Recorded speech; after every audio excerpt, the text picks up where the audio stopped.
Iran और Israel के missile और ड्रोन हमलों से दोनों देशों के लोग खौफ में हैं। इजराइल में बड़ी संख्या में लोग अंडरग्राउंड रेलवे स्टेशनों के साथ साथ बंकरों और बेसमेंट में रातें गुजार रहे हैं। बीते कई दिनों से इजरायली नागरिक अपने पूरे परिवार के साथ गद्दे और स्लीपिंग बैग्स लेकर पहुंच रहे हैं। यहां तक कि इजराइल में काम कर रहे विदेशी नागरिक भी इसी तरह रातें गुजार रहे हैं।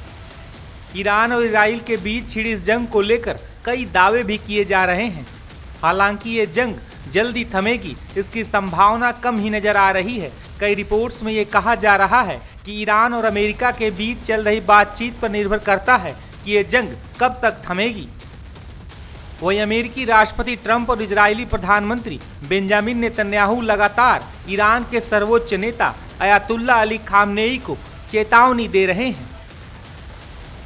अगर खामनेई को माना उन्होंने एक वॉर गोल डिक्लेयर करा है तो ये एक तरह का खतरा और बढ़ता है। ऑलरेडी बहुत खतरा है, ऑलरेडी बहुत जान माल का नुकसान हो रहा है और पूरे रीजन में होने के चांसेस हैं। और इसके ऊपर अगर खामनेई को, बात तो थी कि खामनेई को मार सकते हैं, ट्रंप भी कह रहा था हमें पता है कहां है, मरवा सकते हैं इसे, बट जब ये कह देना कि हमारा वॉर गोल है ये एक अलग बात हो जाती है। अभी फिलहाल के लिए इजराइल को नुकसान हो रहा है कुछ, जितना इजराइल ने सोचा नहीं था। ईरान के कुछ मिसाइल्स गिर रहे हैं। ईरान जितने मिसाइल फेंक रहा है उनमें से करीब 90% ध्वस्त हो जा रहे हैं, बट 10% करीब अंदाजन इजराइल में गिर रहे हैं। इजराइल प्रेशर में है और उधर अमेरिका ने भी डिले कर दिया है। ट्रंप ने बोल दिया मैं 2 हफ्ते बाद ही कुछ सोचूंगा। तो इस दौरान अगर इजराइल में और अटैक्स होते रहे और इजराइल को नुकसान होता रहा तो चांस है कि इजराइल पूरी की पूरी कोशिश कर सकता है खामनेई को मारने की। और अगर वो कोशिश करेगा और अगर वो सक्सीड हो गया तो ये जो जंग है ये एक अलग ही लेवल पे और हो जाएगी। ईरान और इजराइल के बीच जंग का आज 9वां दिन है। पिछले 9 दिनों से इजराइल और ईरान में भारी तबाही मची हुई है। पिछले 9 दिन की लड़ाई में अब तक इजराइल के 25 लोग मारे गए हैं, जबकि 600 से ज्यादा लोग घायल बताए जा रहे हैं। वहीं इजरायली हमले में ईरान में मौत का आंकड़ा अब 650 से ज्यादा हो गया है और 2000 से ज्यादा लोग घायल हैं। ईरान के हमले के बाद अब एक एक करके चीजें इजराइल में लोग आम ढर्रे पे आने शुरू हो चुके हैं। आप देख सकते हैं इसी तरीके से जो इजरायली फोर्सेस हैं वो ग्राउंड पे मौजूद हैं और लोगों को किसी भी तरीके के खतरे से आगाह करने की कोशिश कर रही हैं। वहीं दूसरी तरफ इस समय हम तेल अवीव में मौजूद हैं जहां पे ईरानियन फोर्सेस ने लगातार हमले की कोशिश की, लेकिन जो इजराइल की डिफेंस सिस्टम है उसने कहीं तौर तक उन जो मिसाइल्स थे उनको रोकने की कोशिश की, लेकिन बैलिस्टिक मिसाइल्स ऐसी चीज़ है जिसको रोकना मुमकिन नहीं था। इस समय तेल अवीव की जो तस्वीरें हम आपको दिखाएं, आप देख सकते हैं यहाँ पे जो स्थिति है वो सामान्य तरीके से बनी हुई है। जो सिक्योरिटी फोर्सेस हैं वो वहाँ पे मौजूद हैं। एक शख्स जो यहाँ पे आने की कोशिश कर रहा है उसको अब वो रोक रहे हैं। आप देख सकते हैं जो इजरायली डिफेंस फोर्सेस है उसके अनुसार अमिनपोर जो कि यूएफ ब्रिगेड का कमांडर था उसको एलिमिनेट कर दिया गया है और तकरीबन देर रात के बाद 5 साढ़े 5 बजे के करीब एक यूएवी को भी इंटरसेप्ट किया गया था, जिसके बाद किसी भी खतरे को टाल दिया गया है। अब इस पूरे मामले में जिस तरीके से यूनाइटेड स्टेट्स अपनी नजरें बनाए हुआ है, आने वाले दिनों में क्या यूएस इस पूरे मामले में अपनी मौजूदगी ज़मीनी रूप से दर्ज कराएगा नहीं कराएगा, ये बहुत ही बड़ा सवाल है। तेल अवीव में इस समय शांति है, लेकिन आसपास के जो इलाके थे हाइफा, वहाँ पे बच्चों की जो स्कूल के करीब का एरिया था वहाँ पे मिसाइल अटैक किया गया शुक्रवार को। वहीं उससे पहले गुरुवार के दिन हमने देखा कि अस्पतालों में भी काफ़ी ज़्यादा बमबारी करने की कोशिश की गई थी। फिलहाल यहाँ पे लोग एयर डिफेंस सिस्टम के बदौलत ठीक ठाक से रह रहे हैं, लेकिन जिस तरीके से बड़े मिसाइल्स का इस्तेमाल हो रहा है, बैलिस्टिक मिसाइलों का इस्तेमाल हो रहा है, उसके बाद क्या इजरायली डिफेंस फोर्स है जो कि US backed air defence system के साथ भी काम कर रहा है, वो इस चीज़ को रोक पाएगा नहीं पाएगा, ये बड़ा सवाल पैदा होता है।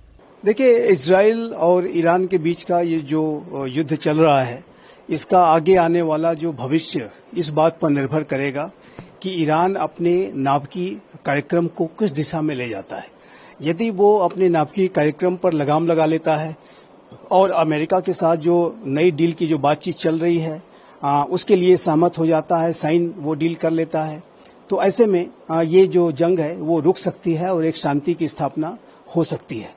लेकिन यदि ईरान अपने नाभिकीय कार्यक्रम को और अधिक तेज गति से आगे बढ़ाता है, अपने यूरेनियम इनरिचमेंट के प्रोग्राम को तेज गति से आगे बढ़ाता है, तो ऐसे में आने वाले समय में न सिर्फ इजराइल बल्कि यूनाइटेड स्टेट्स ऑफ अमेरिका भी ईरान के जो न्यूक्लियर इंस्टॉलेशंस हैं उस पर कोई सीधी कार्रवाई कर सकता है और जो ईरान के जो डीप अंडरग्राउंड जो न्यूक्लियर फैसिलिटीज हैं उसको अमेरिका भी सीधे हमले के माध्यम से हिट कर सकता है। अमेरिका के पास वो कैपेबिलिटीज हैं, जो अर्थ पेनिट्रेटिंग बंकर बस्टर बॉम्ब्स हैं वो अमेरिका इस्तेमाल करते हुए उन डीप अंडरग्राउंड फैसिलिटीज को हिट कर सकता है और उसे डिस्ट्रॉय कर सकता है। तो ये ईरान के पास अभी भी स्पेस है और ईरान यदि अपने नाभिकीय कार्यक्रम पर रोक लगाता है तो ये जंग रुक सकती है। लेकिन अमेरिका और इजराइल इस बात को लेकर के संकल्पबद्ध हैं कि वो ईरान को न्यूक्लियर वेपन्स एक्वायर नहीं करने देंगे और इस दिशा में वो बड़ी से बड़ी कार्रवाई मिल करके भी कर सकते हैं। ऐसी संभावनाओं को रूल आउट नहीं किया जा सकता।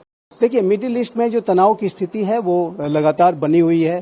पहले से ही जो इजराइल और हमास के बीच का युद्ध है वो चल रहा था और ऐसे में अब ईरान और इजराइल के बीच का जो डायरेक्ट एक युद्ध शुरू हो गया है और यदि ये युद्ध फर्दर एस्केलेट करता है तो ये तनाव और अधिक बढ़ेगा और ये जो पूरा युद्ध है इसकी जो वर्तमान की स्थिति है उसमें जो विश्व के जो एनर्जी सप्लाई चेन्स हैं वो प्रभावित हो रहे हैं, जो ऑयल सप्लाई रूट्स हैं वो प्रभावित हो रहे हैं और यदि इस युद्ध का एस्केलेशन होता है, स्टेट ऑफ हॉर्मुज को यदि ईरान ब्लॉक कर देता है तो ऐसे में जो ऑयल सप्लाई रूट्स हैं वो गहरे तरीके से बाधित होंगे और ऐसे में जो पूरे विश्व के एनर्जी सप्लाई चेन्स पर इसका नकारात्मक असर पड़ेगा। तेल के जो दाम हैं वो और अधिक बढ़ेंगे।